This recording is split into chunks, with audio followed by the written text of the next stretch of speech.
दोस्तों दिल्ली में की जा रही G20 समिट के दौरान आज एक ऐसा फैसला लिया गया है जो इतिहास का सबसे बड़ा फैसला माना जा रहा है। बड़ी खबर यह है कि अब इंडिया, मिडिल ईस्ट और यूरोप के बीच में एक पावरफुल इकोनॉमिक कॉरिडोर बनाया जाएगा और आप यकीन नहीं करेंगे कि इस रूट से बिलियंस नहीं बल्कि ट्रिलियंस ऑफ डॉलर का ट्रेड किया जाएगा और इसलिए बताया जा रहा है कि ये इतिहास का एक बड़ा फैसला माना जाएगा। तो अगले कुछ मिनटों तक इस वीडियो को ध्यान से जरूर देखिएगा। इस पूरी डेवलपमेंट के बारे में हम डिटेल्स में आपको बता देंगे। बस आपसे रिक्वेस्ट है कि हमें सपोर्ट करने के लिए चैनल को सब्सक्राइब जरूर कीजिएगा। दोस्तों जैसा कि आप मैप में देख सकते हैं, हमने इसी स्पेशल कॉरिडोर की बात की है जहाँ एक तरफ भारत है, दूसरी तरफ मिडिल ईस्ट और तीसरी तरफ है यूरोप। और जिस रेड लाइन को मार्क किया गया है यही वो रूट है जिसे इतिहास का सबसे बड़ा एंड पावरफुल इकोनॉमिक कॉरिडोर का नाम दिया गया है, क्योंकि अब यहाँ से बड़े ट्रेड्स आसानी से किए जा सकते हैं। पहले ये ट्रेड सुएज कैनाल से होकर के जाता था जिसमें ज्यादा ट्रांसपोर्टेशन कॉस्ट लगती थी, लेकिन अब भारत या फिर कहें मिडिल ईस्ट डायरेक्ट यूरोप के अंदर कनेक्टिविटी बना पाएंगे और यहाँ पर यूनाइटेड स्टेट ने इस प्रोजेक्ट को सबसे ज्यादा अप्रिशिएट किया है। तो यदि आप मैप को ध्यान से देखें तो यहाँ पर भारत से मिडिल ईस्ट में जाने जो शॉर्टेस्ट रूट है वो है सी। तो भारत से मिडिल ईस्ट के बीच में वाटर कनेक्टिविटी होगी, मिडिल ईस्ट के अंदर रेलवेज लाइन इंस्टॉल की जाएंगी, इसके बाद फिर वाटर कनेक्टिविटी होते हुए हम यूरोप के अंदर इजिली पहुंच जाएंगे। फ्यूचर प्लानिंग ये भी है कि इन सभी कंट्रीज के साथ में एफटी यानी कि फ्री ट्रेड एग्रीमेंट्स भी किए जाएं ताकि ट्रेड्स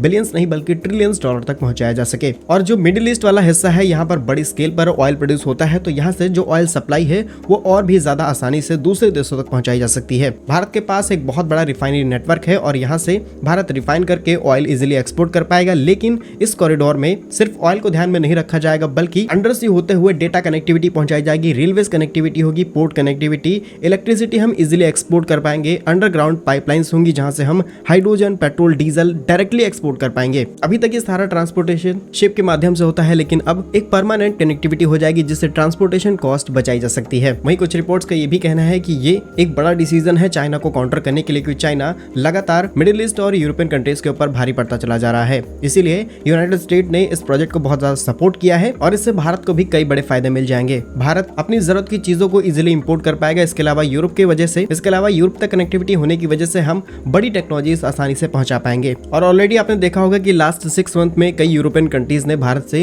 हाइड्रोजन फ्यूल की डिमांड रखी है और हाइड्रोजन फ्यूल का जो ट्रांसपोर्टेशन है वो काफी ज्यादा कॉस्टली है, लेकिन अगर इस तरह की कनेक्टिविटी होगी तो ट्रांसपोर्टेशन और ज्यादा ईजी हो जाएंगे। भारत ऐसा देश है जहाँ पर साल के 365 दिन धूप रहती है, इसलिए भारत सोलर इलेक्ट्रिसिटी का इस्तेमाल करते हुए हाइड्रोजन प्रोड्यूस करेगा। इसके अलावा सिंगापुर और कई यूरोपियन कंट्रीज यहाँ तक कि यूएई और सऊदी अरेबिया ने भारत से ग्रीन इलेक्ट्रिसिटी की भी डिमांड रखी है, यानी कि सोलर पैनल्स और विंड से जनरेट होने वाली इलेक्ट्रिसिटी ये कंट्रीज डिमांड कर रहे हैं भारत से। और जब ये कनेक्टिविटी होगी तो भारत के लिए इन सब चीजों को एक्सपोर्ट करना बहुत ज्यादा आसान हो जाएगा। बाकी आपका इस पर क्या सोचना है हमें कमेंट्स में जरूर बताइएगा। भारत कैसे ही यूजफुल एंड इन्फॉर्मेटिव वीडियोस पाने के लिए हमारे यूट्यूब चैनल को सब्सक्राइब जरूर कर लीजिए। मिलेंगे हम आपको एक नई और इंटरेस्टिंग वीडियो में, तब तक के लिए वंदे मातरम, भारत माता की जय।